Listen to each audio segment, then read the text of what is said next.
So numerically greatest term in the expansion of 1 plus 3x whole power 54 when x equal to 1 by 3. Now, so tr plus 1 upon tr, if you simplify, you'll get n minus r plus 1 upon r into 3x. Now, if tr plus 1 is a numerically greatest term, then modulus of tr plus 1 upon tr must be greater than or equal to 1, as well as modulus of tr plus 1 upon tr plus 2 also greater than or equal to 1. Now, replace n with 54 and simplify, then you'll get r less than or equal to 27.5. And when you simplify modulus of tr plus 1 upon tr plus 2 greater than or equal to 1, then you get r greater than or equal to 26.5. So the only integer which lie between them is r equal to 27. So 28th term is a numerically greatest term.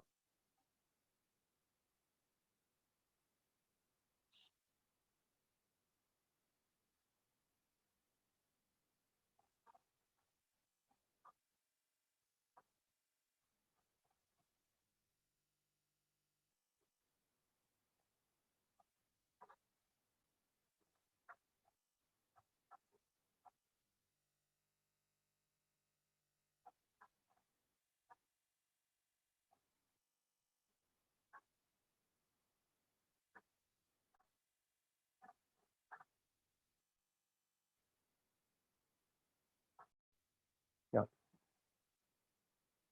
So in this 3 minus 5x to the power of 15 when x equal to 1 by 5. So numerically greatest term, so you can apply the formula k equal to n plus 1 into mod x upon mod x plus 1. Now instead of x, you will take minus 5x by 3, and instead of n, 15. So when you simplify, you'll get integer. So when k is an integer, then tk and tk plus 1 are numerically greatest term. That is t4 and t5 are numerically greatest term, and their modulus magnitude will be equal. So t4 will be this and t5 will be this. So if you calculate the magnitude, so both value will be the same.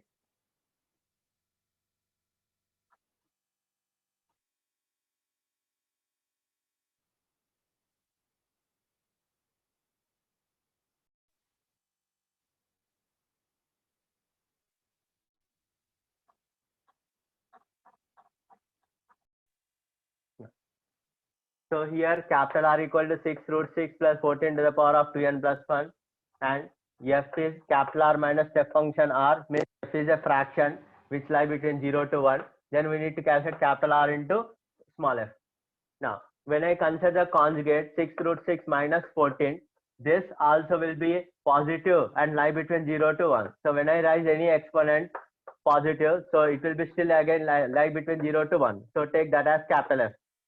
Now we have to take either addition or subtraction in such a way that radical term will be get eliminated. So in this case, if you take difference, so radical term will be get eliminated, then you'll get 2 times. That means this will be right side will be integer. In the left side, f plus capital step of r minus capital F is an integer, and step of r is also integer. That means f minus capital F is an integer, and small f, capital F both lie between 0 to 1. Then the difference lie between minus 1 to 1, and it is an integer. So only possible value is f minus f must be equal to 0. That means small f equal to capital F. Now capital R into small f will be same as capital R into capital F. Now the product. So the value will be 20 to the power of 2n plus 1. So number of integral terms in expansion of 5 to the power of 1 by 2 plus 7 power 1 by 2 whole to the power of 1024. Now, so one method is write the general term r plus 1 the term and identify the possible values of r. That is 1024 CR 5 to the power of 512 minus r by 2 and 7 to the power of r by 8. That means this will be integer when r is a multiple of 8. So multiples of 8 are 0, 8, 6 and so on 1024. So number of integral terms are 129. Suppose if we want to calculate number of non-integral terms, then total number of terms 1025 minus 129. Now it can be done in direct manner also. So the formula for the direct method is greatest integer function of n, that is exponent of the binomial, upon LCM of radicals plus 1. Now here the radicals are 5 to the power of 1 by 2, 7 to the power of 1 by 8. That means LCM of 2 and 8. So which is 8. So if you simplify, you'll get the answer 129.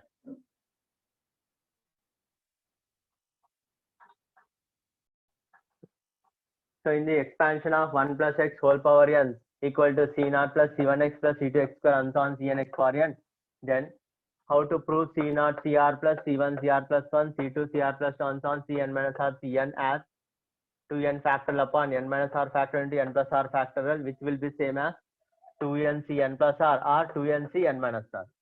Because here each term consists of product of binomial coefficients. That means we have to take two binomials and you have to identify when we get these terms. Now consider 1 plus x whole power n and x plus 1 whole power n. So 1 plus x whole power n, c0 plus c1x plus c2x square and so on, cr x power r, cr plus 1 x power r plus 1 and so on. X plus 1 whole power n, c0 x power n plus c1 x power n minus 1 and so on. Now in this, I'll get c0 cr term when I multiply c0 with cr x power n minus r. That means c0 cr is coefficient of x power n minus r. Again x power n minus r term again you will get when I multiply c1x with cr plus 1 x power n minus r minus 1. Again one more term you will get when you multiply c2x square into cr plus 2 x to the power of n minus r minus 2. That means coefficient of x to the power of n minus r I should equate on both sides. So coefficient of x power n minus r on the right hand side will be same as c0 cr, c1 cr plus 1 plus c2 cr plus 2 and so on. Now in the left side both factors are same, that is 1 plus x whole to the power of 2n. So we need to calculate coefficient of x power n minus r in 1 plus x whole power 2n, which is same as 2n c n minus r. Now here not only coefficient of x power n minus r, even if I equate coefficient of x power n plus r also, n plus r also, still you will get the same answer only. That's why we are having 2n c n minus r as well as 2n c n minus r will be same as 2n c n plus r also. Because from this to this you can derive as ncr equal to nc n minus r.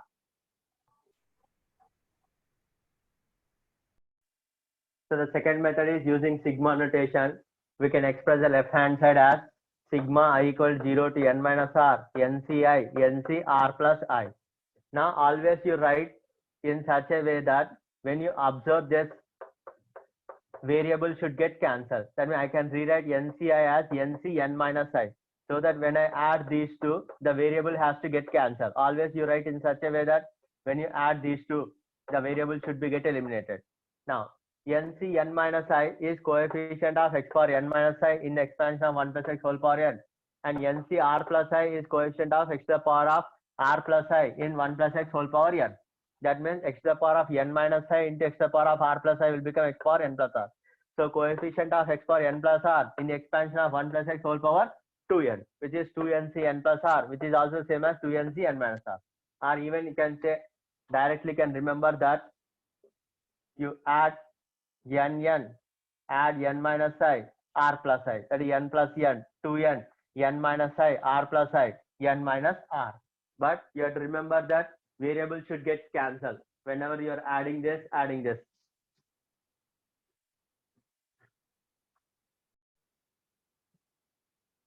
So from the result of C0 CR plus C1 CR plus 1 plus C2 CR plus 2 and so on, we can add few more properties as C0 C1 plus C1 C2 plus C2 C3 and so on. Cn minus 1 Cn will be 2n Cn minus 1 or 2n Cn plus 1 by replacing r with 1. Now if I replace r with 0, then I will get C0 square plus C1 square plus C2 square and so on Cn square. That is sum of squares of all binomial coefficients will be 2n Cn. Next.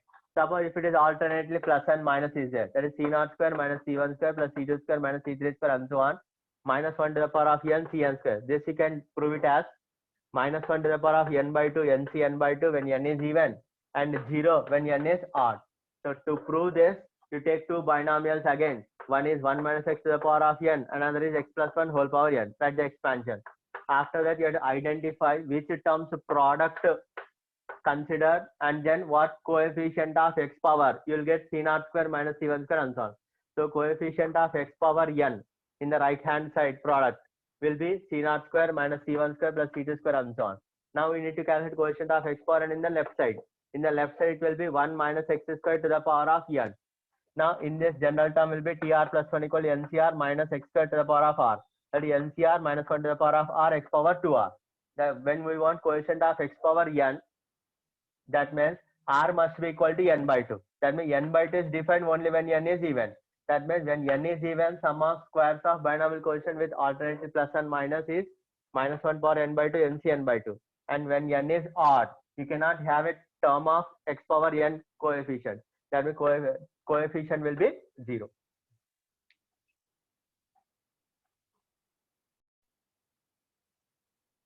So 1 plus x square whole power n is given as a0 plus a1x plus a2x square and so on a2n x power 2n. We need to calculate a0 square minus a1 square plus a2 square minus a3 square and so on.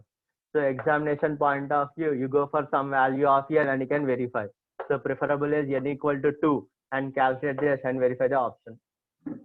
Next, derivation method is replace x with minus 1 by x. Why we need to take minus 1 by x is because minus is there, alternately plus and minus.